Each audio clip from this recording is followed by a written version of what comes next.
We can probably get started as people continue to trickle in. So, good evening, everyone. My name is Chrissy. On behalf of the e-board of the Dermatology Interest Group Association, we are so excited to be partnering with VisualDx for tonight's webinar, and especially honored to welcome its co-founder and CEO, Dr. Art Papier. I know I, as a fourth year medical student at UMass, have personally found VisualDx to be incredibly valuable, especially during my clinical years. Even just a couple months ago on inpatient derm, I remember using VisualDx to help me generate a differential and compare images for this patient who came in with a suspected drug rash. So, without further ado, I am excited to introduce our guest, Dr. Art Papier, who is the co founder and CEO of VisualDx. And we'll just give him a brief bio and introduction. So, as a dermatologist and medical informatics expert, Dr. Papier has a particular interest in designing clinical decision support systems based on visually rich knowledge areas to reduce diagnostic error at the point of care. In line with this goal, he is focused on transforming medical education to include training in cognitive error and the use of information technology. Dr. Papier also focuses on consumer health by developing tools to educate and empower patients. A graduate of Wesleyan University, Dr. Papier completed his pre-med studies at Columbia University, earned his MD from the University of Vermont, and completed his graduate medical training at the University of Rochester Medical Center. He is an associate professor of dermatology and medical informatics at the University of Rochester School of Medicine and Dentistry. So please join me in welcoming Dr. Art Papier. And as a reminder, feel free to submit your questions at any point using the Q&A feature, and we'll try to get to as many as we can. Christine, thanks so much for such a warm intro. It's really a pleasure to work with this group and present to the DIGA students around the country. We are an organization that very much supports medical education. We have over 100 medical schools that are teaching with VisualDx. And in this talk, what I'm hoping to do is share some thoughts on how we as dermatologists problem solve and kind of give a big picture view of clinical reasoning in this age of AI. And so I think all the students are wondering, what's going to be the impact of AI? Is it going to make me irrelevant as a doctor? Or is it going to make me more important as a doctor? And I'm going to argue that AI is really just a tool to make you practice at a higher level. And so the problems we're trying to solve, what are they at VisualDx? Well, let's think about the typical hospital where there aren't enough beds and people are boarding in hallways. So one problem we're trying to solve is inappropriate referrals and inappropriate admissions. Another one is diagnostic errors resulting in harm, and that causes patient dissatisfaction and trust issues. And then, of course, because we're involved in medical education, we do a lot of thinking about all the variation that we see across the country and how medical education is pretty slow to change to adapt to all this change that's going on now with AI. So these are all problems that our team at VisualDx is thinking about every day. So here's a patient from a study that we ran at the University of Rochester. This patient had 3 admissions in 6 months for the wrong diagnosis. So if any of the students have rotated in derm yet, they might already know that this is not cellulitis because it's bilateral. And our research showed, as well as research at the UK, in the UK, about 30% of patients admitted for cellulitis do not have cellulitis. So this is a problem that's been ongoing since I was a medical student and before, and still exists today. And this is an example of how cognitive mistakes, diagnostic mistakes, really harm patients. So as a result of people prematurely closing on these red legs as being cellulitis, patients are getting unnecessary IV antibiotics. This can lead to C. difficile and MRSA. It can lead to drug reactions like Stevens-Johnson syndrome. These patients are getting unnecessary lab tests and unnecessary hospital stays. And the amount of money wasted on this single diagnosis is over $1 billion a year across the US. There are about 500,000 admissions. Well, we need some false positives. We can't make it perfectly accurate because you don't want to miss the true positives. But if we reduced it by 20%, we could save 100,000 admissions and over $1 billion. And that's just one diagnosis when we think about error in medicine. This is happening in more than just cellulitis. It's happening across the board in every specialty. So we expect our generalists to know it all, but how can they? And dermatology is a fantastic specialty, and I believe most of the students on this call are planning to go into dermatology. But let's pause for a minute and think about how difficult it is to be an emergency physician or a family physician that has to handle any chief complaint. And so non-dermatologists only get a couple days of training in dermatology. So you as DIGA students are probably getting a lot more training than the typical med student. So let's be reflective on this problem and think about some analogies. Like this is the Wright brothers over 100 years ago, where learning to fly, they basically put their finger in the air, saw which way the wind was blowing, and pushed that plane into the wind to have loft. And similarly, 100 years ago, you'd have one physician covering 30 patients in a ward, and we really didn't know that much. And so you could put all that little bit of knowledge into a brain because there wasn't that much knowledge in medicine. So these two things, aviation, medicine 100 years ago, you can memorize what you could do. But this isn't the case for a complex system. So if you think about flying this, you can't fly this from memory. You can't fly this from the seat of your pants. You need instruments to help you guide this plane. Like you wouldn't memorize every route in America. You need the instruments to help you navigate. Well, I'd argue the same thing for medicine. It's gotten very complex. There's a lot of information, and we want to bring high reliability to the complexity of medicine. So in these situations, you need tools. But medicine, when you compare it to aviation, aviation became safe because we had standard vocabulary, we have checklists for pilots, we have feedback loops when there are mistakes, there is root cause analysis when there's any errors in flight or any crashes. There's standardized training in that cockpit autopilot can help navigate the plane. But we don't really have true standards in medicine. I mean, there are some use of checklists now in the operating room. But in terms of clinical reasoning, there's a great variation in the way physicians problem solve across medicine.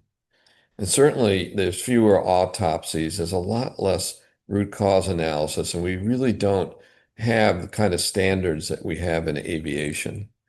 So this field of clinical decision support is where I sit for most of my career, which is this idea that the brain plus the computer is more powerful than the brain alone.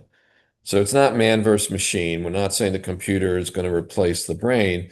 We're saying the computer, the smartphone, information on a computerized device plus the brain is going to help augment decisions and improve care. And the computer can include large language models, AI, rule-based systems. It really doesn't matter. Just the humility of saying we can't memorize it all.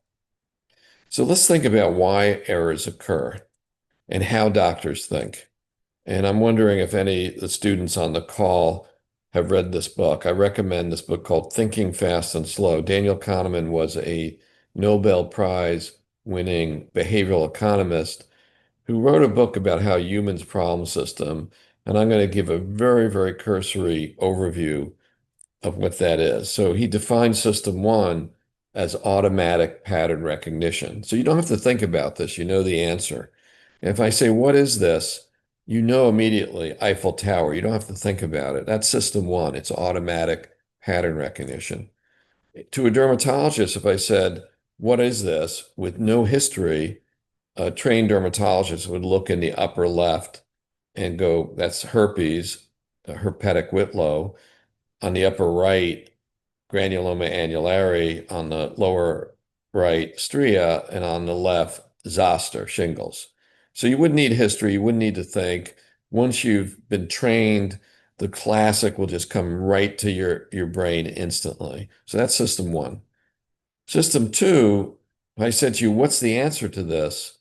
Unless you read the book or you've given this lecture a few times, you wouldn't know 408. You'd be like, 20 times 17, 4 times 17, add it up in your head, try to figure it out to get to 408. So that takes the frontal cortex and thinking, and it turns out humans really don't like to think.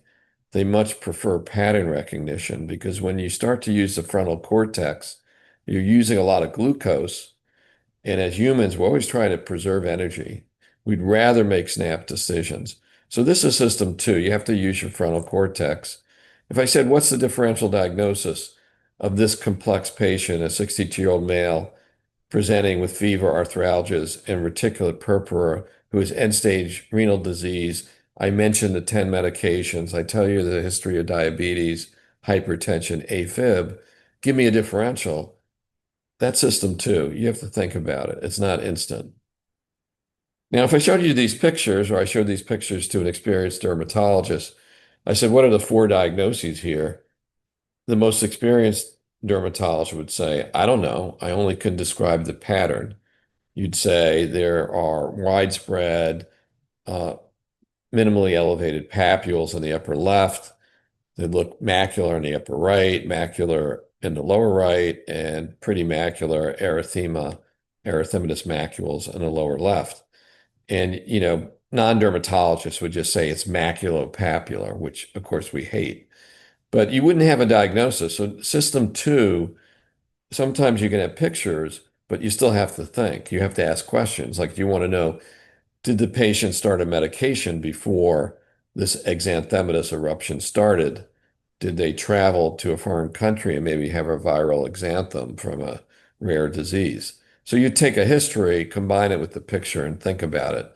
That would be system two. So pictures by themselves, you don't define that as system one or system two. It depends on whether you can recognize the pattern or not. So our brains are shifting between system one and system two as we work. And there are a lot of mistakes, especially with non-dermatologists when it comes to dermatology. And so a ER physician um, and psychologist named Pat Croskery took the work of Dr. Kahneman and started thinking about Dr. Kahneman's ideas around system one and system two. And he created a diagram called the dual process model of diagnostic reasoning. And this looks really complicated, but it's not. Let me just explain it to you very quickly. The patient comes to you on the left, and then you'll see it says pattern processor. That's the medical student's brain, the pattern processor.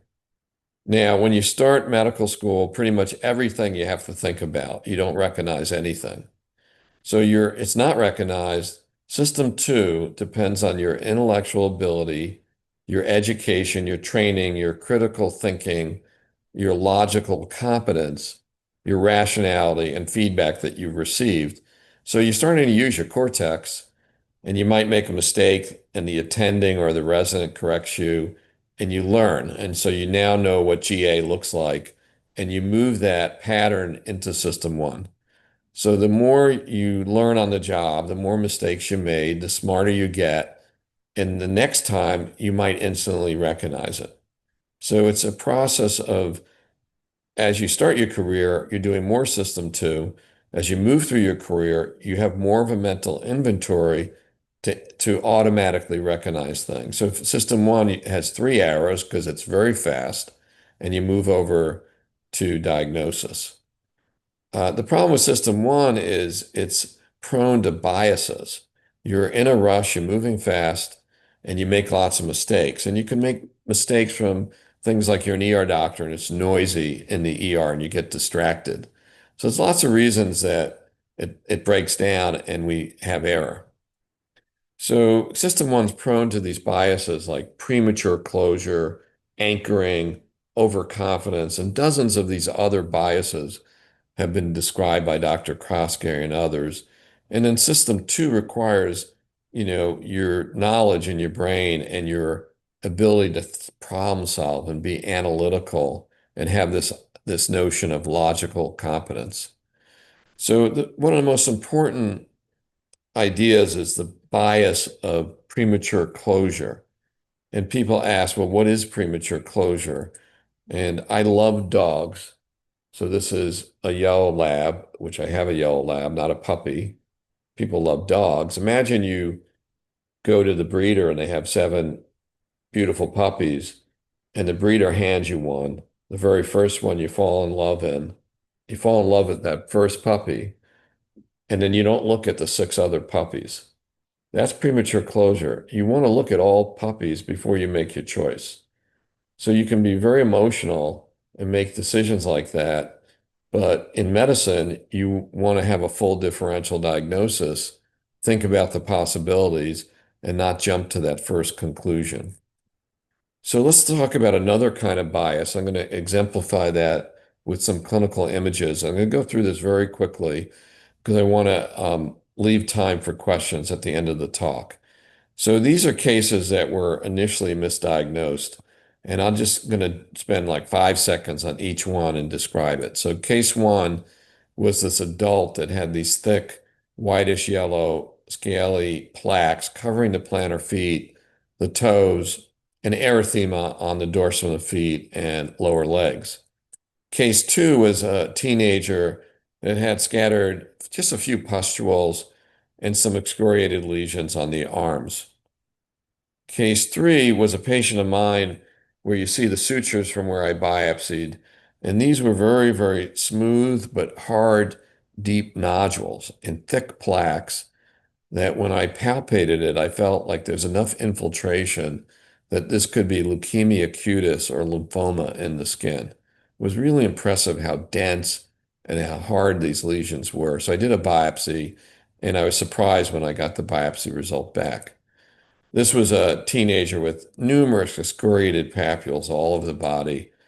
And this was a woman that had smooth papules and nodules, mostly in the crural fold, labia, and mons pubis and lower abdomen. This was another patient with axillary lesions, firm, smooth papules, really localized to the armpit in this child. Hemorrhagic crust in adult and erythema and scale at the wrist in case seven.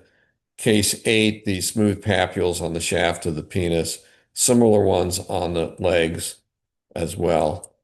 And then this is a really impressive patient who had body-wide erythroderma. The skin was just red. And the arms and legs, he had these thick, thick crusts with these deep cracks and fissures within the crust and some bleeding. Now, some of you have rotated, you might recognize this. This is the burrow of a scabies mite traveling under the stratum corneum. So we call that a burrow. That's the mite that's causing that burrow. And the answers to all the cases is that they're all scabies. So the first case and the last case were crusted scabies, where you get these thick plaques, particularly in immunocompromised patients, and they might not have any itching at all, unlike scabies that usually causes fantastic itching because they're immunocompromised. And they can have thousands of mites on them and really contaminate the whole nursing home or the hospital and cause a crisis for the staff and infect a lot of people with scabies. So the point here is really about the cognitive bias called representative bias. And the idea is that we take medical students and we say, memorize this classic. And then when the patient presents as a variant, you fail to recognize it.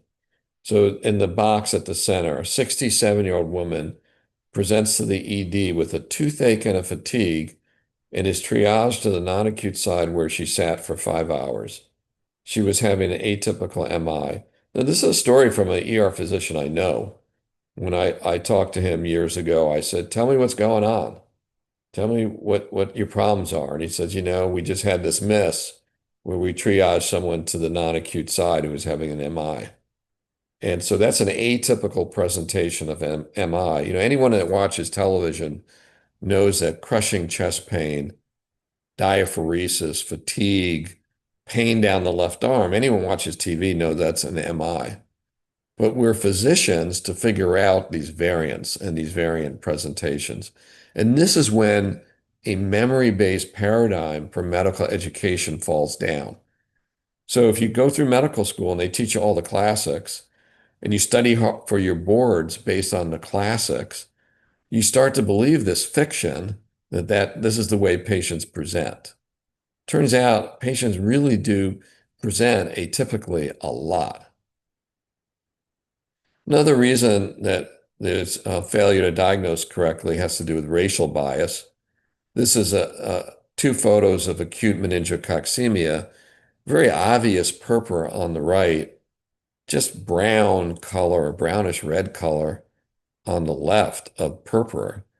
So you really have to understand, what does redness look like in brown skin? It's really an optics question.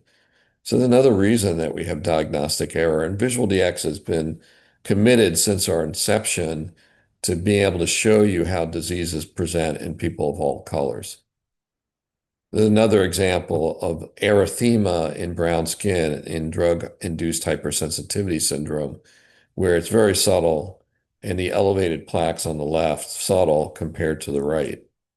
So let's shift gears. I'm going to spend the last 10 or 15 minutes talking about, well, what's the intersection of this work at VisualDx with AI and large language models? Well, the basis for good AI is good data. Like, you train these algorithms on good data. And it's really a situation of garbage in, garbage out. And so you see the kind of imagery that we have of lupus in all these different skin tones. And we take those images and we develop a machine learning model so that you can take a picture and have it analyzed. And so some of you might be at a medical school that has VisualDx, some don't. We have this AI feature that, if you haven't seen, we'd love your input. And Amy, who's on the call, and it's a.marriott@visualdx.com. You can email her or put in, she'll put in the chat her email address. You can email us for access if your med school doesn't have access, because what we obviously want to do is we want to change the face of medicine. We want to be in every med school and promote this idea of pattern recognition and tools. So machine learning, large language models, you're training on data. Our data set has images that have tags with diagnosis, but it also has the morphology tags, like, is it a vesicle in the picture? Is it an ulcer? We also have tags for skin type 1 through 6, Fitzpatrick scale, body location. So we're using those tags to develop very, very sophisticated AI models. Here are some of the morphology tags. So my one piece of advice for any students going into dermatology is to nail your understanding of the description of a skin exam. If you can say there are grouped umbilicated vesicles and an erythematous base in a dermatomal distribution, and that flows off your lips really quickly when you're rotating in your rotations, the attendings and residents will be impressed with your descriptive skills. Like, you don't want to say, oh, there's a patient with a rash or a patient with a lesion. And we actually have some training, and if you get in touch with Amy, we actually have a self-paced tutorial that teaches the fundamentals of dermatologic morphology. And the AI also, we're training on this really rich corpus of imagery that includes skin of color.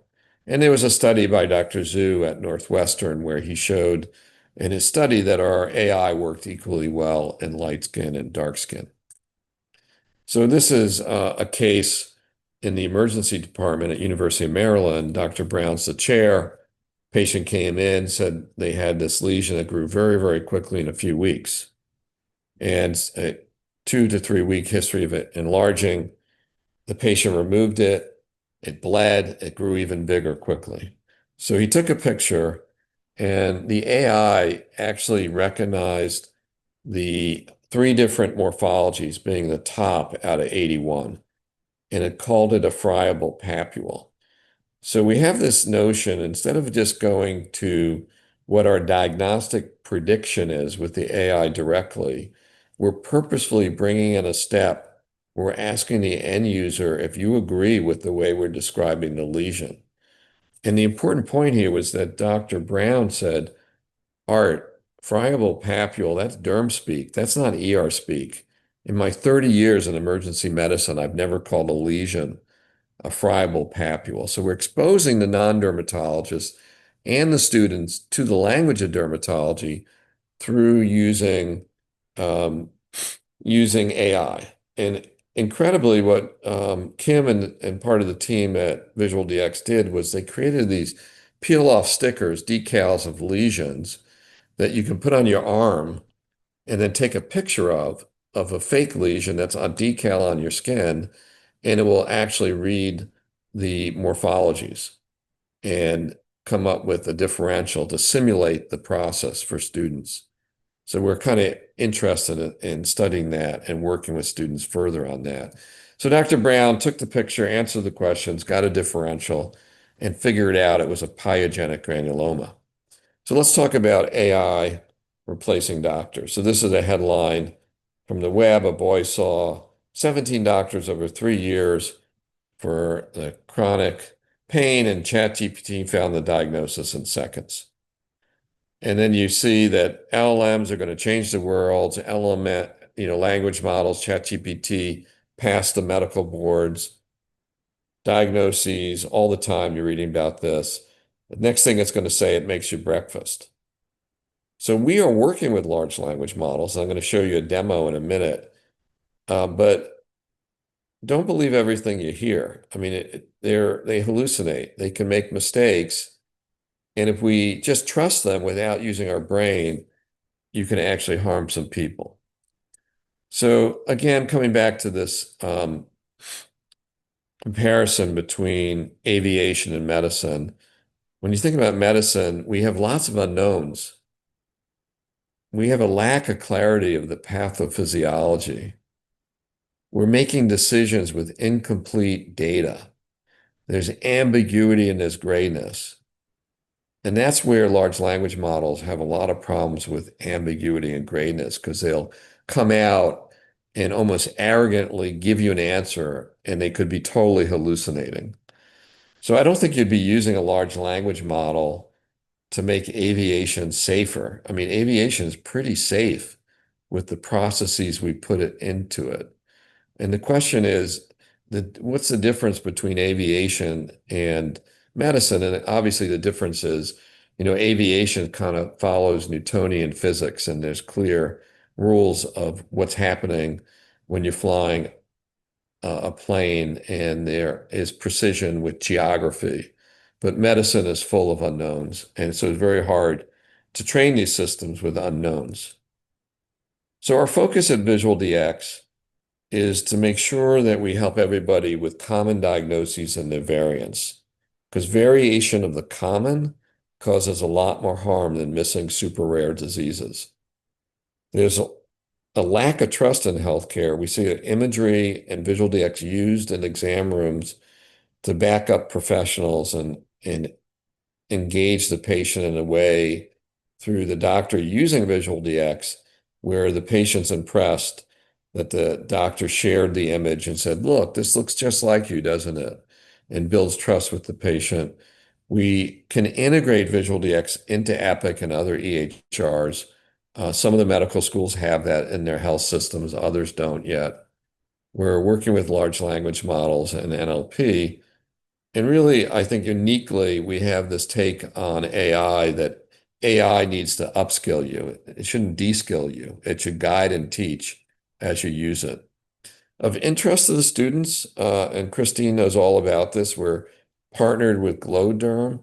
GlowDerm is a wonderful organization of dermatologists around the world that are working in refugee camps and working with patients that don't have resources. So students volunteer with GlowDerm, and we, in partnership with GlowDerm and Sarah V, are bringing VisualDx to sites around the world in humanitarian missions. So I think that's an opportunity for students that have interest in global health. Here's an example of Dr. McMichael, incredible dermatologist who was a resident at Emory years ago, went from residency to live in Kabul, Afghanistan, where she sent cases to VisualDx of cutaneous anthrax in a family, very, very rare disease. 3 family members had anthrax. It was an incredible series of cases she shared with VisualDx. There's Dr. McMichael training family medicine residents in Somaliland. Just an incredible human being. It's one of the joys of developing VisualDx is I get to meet some of the most wonderful physicians around the world who are just there to do the right thing. Within VisualDx is a global infectious disease database. Many of our users don't know that you can search in the differential tab by any country in the world and develop a differential diagnosis of infectious diseases that might be in a traveler or an immigrant, or you might be overseas in a country doing humanitarian work. We can show you neglected tropical diseases and pretty much any infectious disease, whether it presents on the skin or not. This is just research on the problem of diagnostic error around cellulitis. A trial at Maryland showed that we reduced diagnostic error by 38%, reducing unnecessary admissions. So we're very, very interested in that kind of research where we can show we've had real world impact.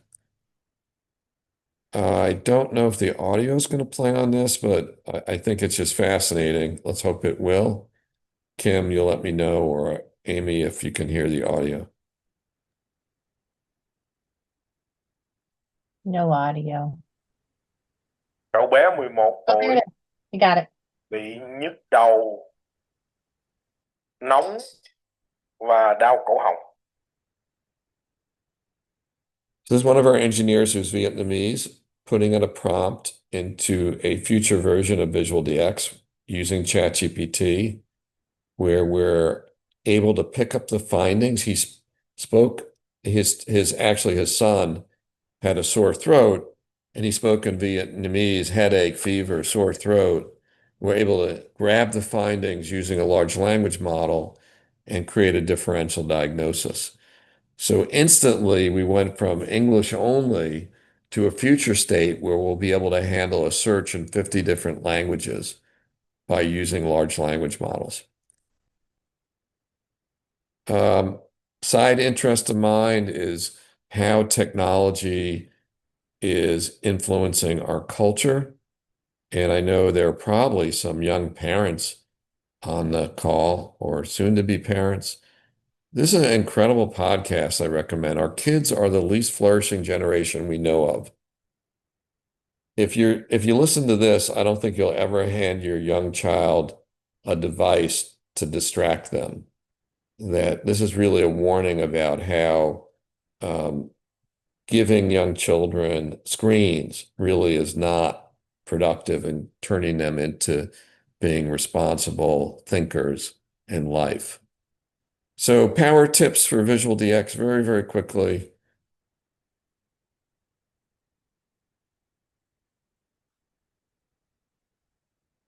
I mentioned search by country. I'm searching Haiti. I'm going to go ahead and say the patient's in my exam room in from Haiti who has blanching pink spots, blanching macules. And I say, view the differential. And it shows me Zika virus, chikungunya, dengue, enteric fever, etc. So it's showing me the differential of the infectious diseases that are endemic in Haiti that have blanching macules. Similarly, I could say, well, my patient's on allopurinol for their gout, and they're now in my exam room, and let's give them bulla. And my clinical question is, does allopurinol cause bulla? And you'll see it says bullous drug eruption, Stevens-Johnson, TEN, drug-induced photosensitive reaction. And there's a pill with a number next to it. And that's the number of citations in the literature. So it says 12 next to Stevens-Johnson pill. And here's the evidence in PubMed that allopurinol induced Stevens-Johnson syndrome, and you can jump right into PubMed. So there's an ability to search by any medication, brand or generic, to see which diseases it cause, or you can go in the other direction You could say my patient, I figured out they have fixed drug eruption. Clinically, they have fixed drug eruption. I want to know what drugs cause it. In the left, it says drug reaction data. And I'll see an alphabetical list of the diseases that cause fixed drug eruption. I can click citations, and now I'll be able to see which class of meds and which drugs have the most evidence in the literature. So there's acetaminophen, Tylenol with 22 case reports, plenty of evidence that it can cause fixed drug eruption. So no one can memorize all the countries in the world and which infectious diseases are tied to them, and no one can memorize all the drug reactions. So if you were rotating with me, and I'm no longer practicing, I practiced for close to 30 years, but I didn't ever expect the residents to memorize this. I expected the residents to know where to look.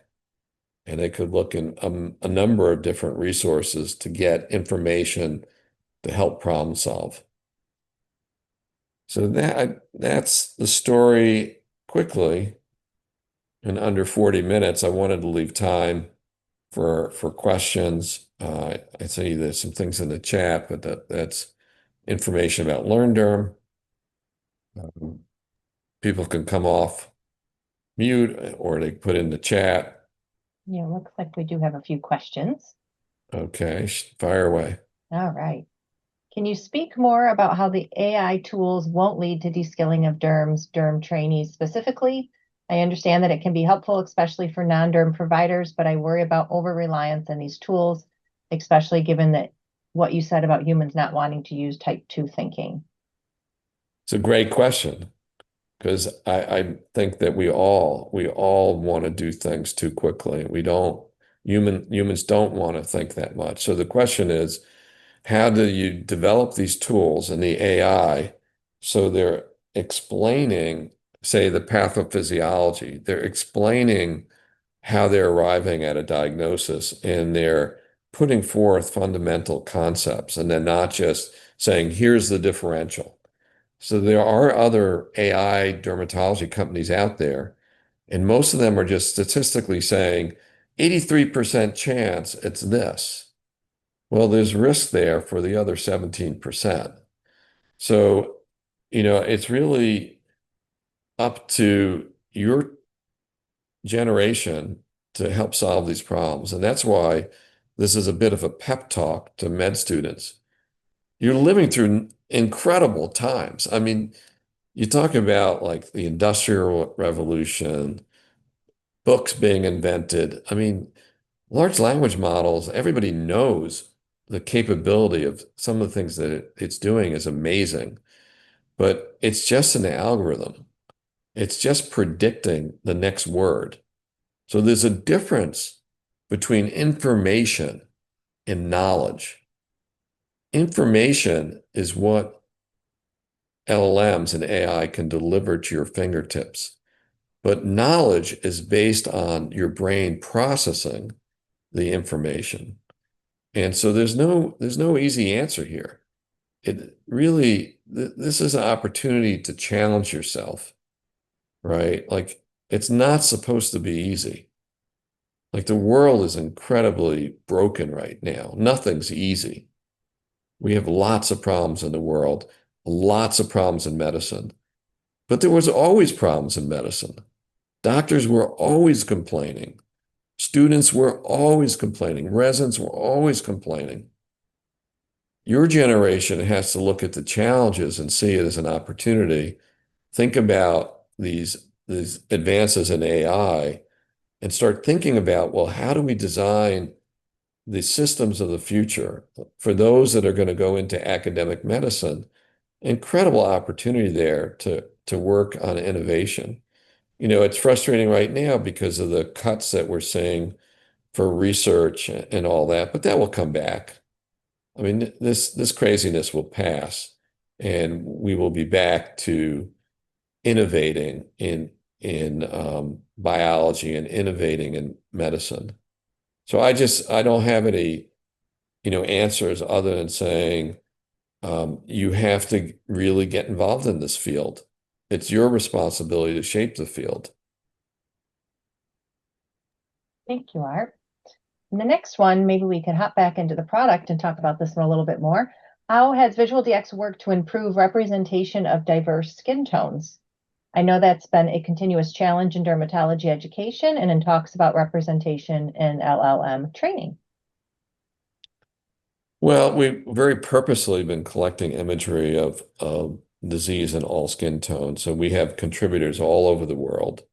And one of the papers I'm most proud of in my career is a paper that I published with the help of a medical student in 2006 called Disparities in Dermatologic Resources. So we wrote a paper. I had a medical student look through all the books and also the Academy of Derm presentations to see what's the percentage of light skin images and what's the percentage of dark skin images. And we showed how biased the literature was. This is a long time ago, so we've always had this commitment. I've always had this personal commitment to thinking about all forms of bias that can result in harm. So we made this commitment. We have contributors in locations around the US and around the world that have very diverse patient populations. So when I share the screen and let me go to, let's go to a common diagnosis. So your patient has shingles and you tell them they have shingles and the patient says, I don't think so, doctor. I was on WebMD and I didn't see shingles that look like me. You could click skin of color, say that patient of color had vesicles on their forehead. You could have that image up in front of her in seconds and say, doesn't this look just like what you have?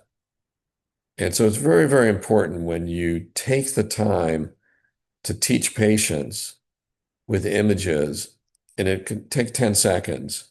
The fact that you took the time rather than said, trust me, means a lot to people. We know for a fact that physicians or nurse practitioners that do this, where they take that extra 15 seconds, get higher Press Ganey ratings from their patients. Because that act of even if it's a book, say it wasn't a computer, if you went down the hallway and you grabbed a book and you flipped it to the right image, they would appreciate it. The fact that you take that extra time to do more than just say, trust me, I'm the expert.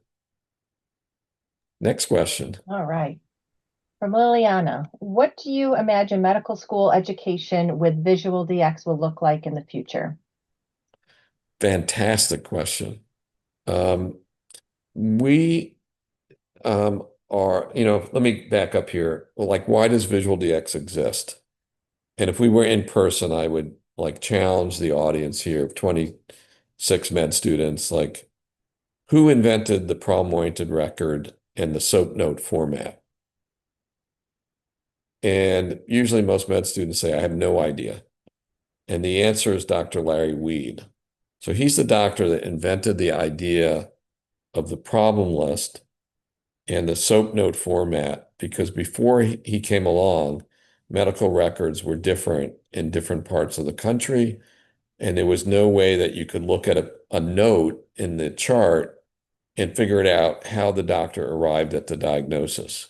So this process of subjective, objective, your assessment of your diagnostic thinking, your plan of what tests you're going to order actually was invented. And the reason VisualDx exists is because I had the great luck to meet him as a medical student. And he inspired me when I went into derm to start thinking about the ideas that he had and combine them with digital imagery. So when you ask that question about what will VisualDx look like in the future, I think about Dr. Weed, because Dr. Weed had so much to say about how we problem solve. And one of the really incredible ideas and statements he made is that we ask the questions we know of the patient, but we don't ask the questions we don't know. Kind of makes sense. Like you go to med school, you memorize things, you see a patient, you ask questions based on what you've studied and what you've learned in your residency. But if you never learned it and you never read it or you didn't remember it, you're not asking the patient. And sometimes those hidden clues that the patient might offer up if you ask the question helps you solve the case, right? So Visual DX of the future, also, I think we're going to get involved in helping you think through which questions to ask. And even one step further, we probably will figure out how to ask patients questions before they arrive in your exam room. Thank you, Art. Next one, can you talk more about how VisualDx is supporting dermatology care in underserved and rural areas, both in the US and abroad? Are there ways for medical students to get involved? Another fantastic question. There's always ways for students to get involved.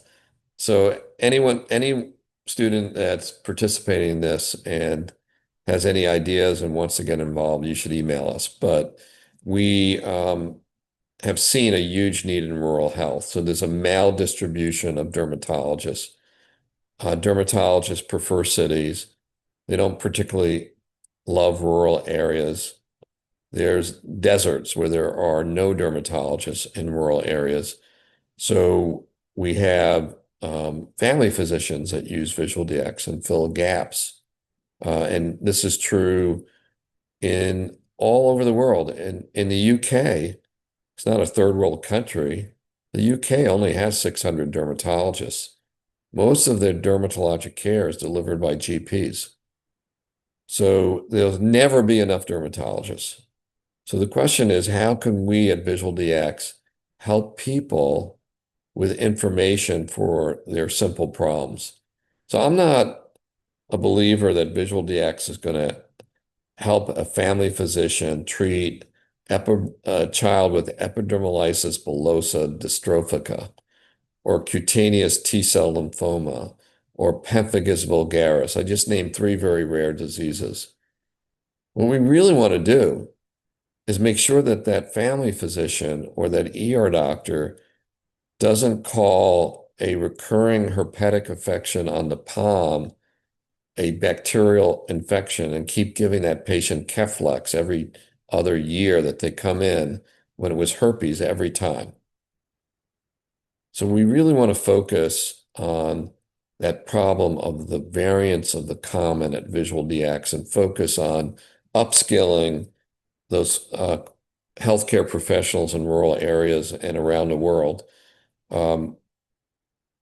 There's a lot of technical challenges of getting an app together that's off the internet to help with diagnosis in low resource settings where people pay a lot of money for their bandwidth.